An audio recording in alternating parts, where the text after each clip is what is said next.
இயற்கையில் உறைந்திடும் இணையற்ற இறைவா என் இதயத்தில் இழந்திடவா என்றும் இங்கு என்னோடு நின்று என்னை அன்போடு காத்திடு என் தலைவா. உந்தன் அன்பு உறவின்றி எனக்கு இங்கு சொந்தம் சுற்றம் சூழ்ந்திட பயன் என்னவோ. மெழுகாகினே திரியாகவா மலராகினே மனமாகவா. மெழுகாகினே திரியாகவா மலராகினே மனமாகவா. இயற்கையில் உறைந்திடும் இணையற்ற இறைவா என் இதயத்தில் இழந்திடவா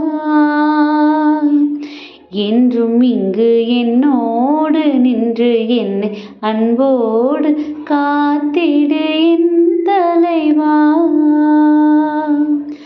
உருவில்லா இறைவன் உன் உதவியின்றி உலகத்தில் எதுவும் நடந்திடுமோ.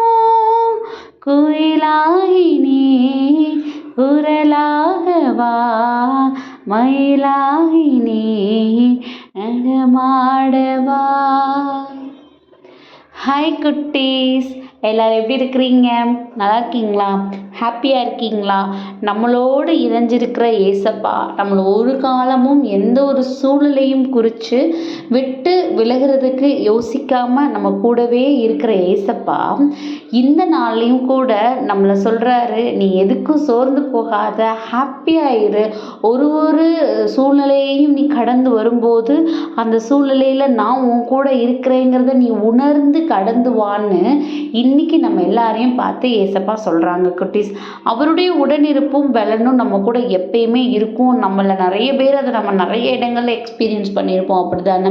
அப்போ அந்த சூழ்நிலை எப்படி கடந்து வந்தேனே தெரில, ஏசப்பா என் கூட இருந்ததுனால தான் இதை நான் கடந்து வர முடிஞ்சதுன்னு நம்மளே நம்ம அந்த விஷயத்தை உணர்ந்து கொள்ளும்படியா ஏசப்பா என்ன பண்ணியிருப்பாங்க, நமக்கு நிறைய அற்புதங்களையும் நிறைய அதிசயங்களையும் நிறைய ஆசீர்வாதத்தையும் நம்ம வாழ்க்கையில் சந்திக்கிறதுக்கு நமக்கு கொடுத்துருப்பாங்க.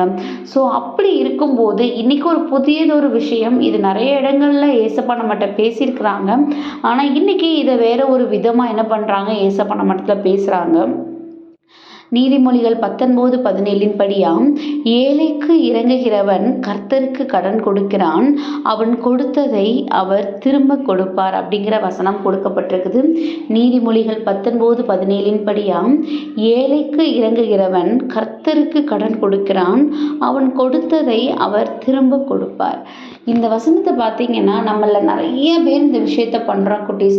நம்ம நிறைய நேரங்களில் நம்ம சர்ச்சுக்கு இது பண்ணணும், சர்ச்சுக்காக அதை பண்ணணும், அப்படி இப்படின்னு நிறைய நேரங்களில் நம்ம என்ன பண்ணுவோம், நம்ம கடவுளுக்காக செய்கிறதுக்கு தயங்கவே மாட்டோம். ஆனால் அதே நேரத்தில் நம்மளிடத்துல யாரோ ஒருத்தவங்க ஹெல்ப்னு கேட்கும்போது அந்த நேரத்தில் நமக்கு என்ன யோசிச்சிருவோம், இவங்க இந்த பணத்தை வாங்கி இப்படி பண்ணிடுவாங்களோ அப்படி பண்ணிடுவாங்களோன்னு அவங்கள ஒரு டவுட்டான ஒரு கண்ணோட்டத்தோடு நம்ம பார்க்க ஆரம்பிச்சிருவோம். அப்போ ஏசப்பா என்ன செய்யறதுன்னு சொல்கிறாங்க, இங்க நீ எனக்கு கொடுக்கறது எனக்கு சந்தோஷம்தான், நீ கடவுளுக்காக நீ செய்கிறது சந்தோஷம்தான். ஆனால் அதே நேரத்தில் உன்னிடத்துல இதுக்கு உதவின்னு யாரோ ஒருத்தவங்க கேட்டுட்டாங்க அப்படின்னா அது உனக்கு செய்யக்கூடிய சூழ்நிலையாக இருக்கிற பட்சத்தில் அல்லது அதற்காக ஏதோ ஒரு விதத்தில் உன்னால் உதவி செய்ய முடியும் அப்படின்னா அதை தட்டி கழிச்சிட்டு அவங்கள குறை சொல்கிறத விட்டுட்டு அதை எப்படா அவங்களுக்கு செய்து கொடுக்க முடியுங்கிறத யோசிக்கணும். ஏன்னா நீ அப்படி செலவிடுகிற ஒவ்வொரு மணித்துலையும் உனக்கு பல மடங்கு ஆசீர்வாதங்களாக என்னால் கொடுக்கப்படும்னு ஏசப்பா நம்மளுக்கு இந்த வசனத்தின் மூலமாக சொல்கிறாங்க. ஸோ இது பணம் பொருள் இந்த உதவி இப்படிங்கிறத தாண்டி நம்மெல்லாம் குட்டி பிள்ளைங்க தானே, நம்மக்கிட்ட யார் பணம் ஹெல்ப் கேட்டுற போகிறாங்க. அப்போது உங்ககிட்ட இப்போ ஒருத்தவங்க ரொம்ப ரொம்ப கஷ்டப்பட்டு அவங்க உங்கள்கிட்ட ஏதோ ஒன்று ஷேர் பண்ணுறாங்க அப்படின்னா உங்களுக்கான நேரத்தை அவங்களிடத்துல செலவிடுங்க. நம்ம கடவுளிடத்துல எவ்வளோ ப்ரேயர் பண்ணுறோமோ அதற்கான ஆசீர்வாதங்கள் நமக்கு உண்டு தான்.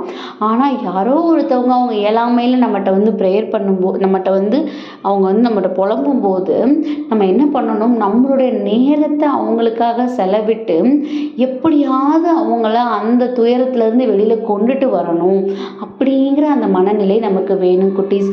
ஏன்னா நம்ம அவங்களிடத்துல செலவிடுற அந்த ஒவ்வொரு மணித்துளியும் ஏசப்பா நம்ம கூட சந்தோஷமாக இருக்கிற நாட்களை அதிகரிக்க அது ஹெல்ப் பண்ணுமா குட்டீஸ். ஸோ இதை கனெக்ட் பண்ணும்போது பொருள்னு எடுத்துக்கிறவங்க இதை பொருளாகவும் எடுத்துக்கலாம், மற்றவங்களுக்கு ஹெல்ப் பண்ணணும் செய்யணும்னு எடுத்துக்கலாம்.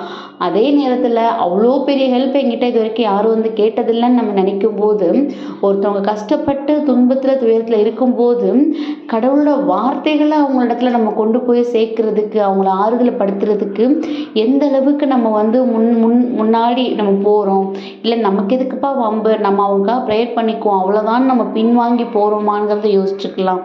அவரோட வார்த்தைகளை மற்ற அந்த கஷ்டப்படுறவங்ககிட்ட எடுத்து சொல்ல தான் அவங்களோட இருதயத்தில் அது ஆணி பாய்ந்தால் போல பாயும். அப்படி அது பதியும் போது தான் அவங்களுக்கு அந்த கஷ்டங்களும் பிரச்சனைகளும் துன்பங்களும் அவங்கள விட்டு போகும். ஸோ இனிமேல் இந்த விஷயத்தை நம்ம பண்ணுவோம். நம்ம கடவுளிடத்துல உட்காந்து நம்ம நிறைய ப்ரேயர் பண்ணுறதை விட அவரோட வார்த்தைகளை மற்றவங்க இடத்துல சொல்லி அதன் மூலியமாக அவங்களுக்கு ஒரு ஆறுதல் கிடைக்கும்போது அதனால கிடைக்கக்கூடிய ஆசீர்வாதம் உண்மையிலேயே பன்மடங்காக அதிகமாக இருக்கும். ஸோ இதை புரிஞ்சு கொண்டவங்களா நம்ம லைஃப்பில் அதை எடுத்து செயல்முறைப்படுத்துறதுக்கு நம்மளை தயார்படுத்துவோம். ஸோ அதுக்காக ஏசப்பாட்ட ஒப்பு கொடுத்து ப்ரேயர் பண்ணுவோமா.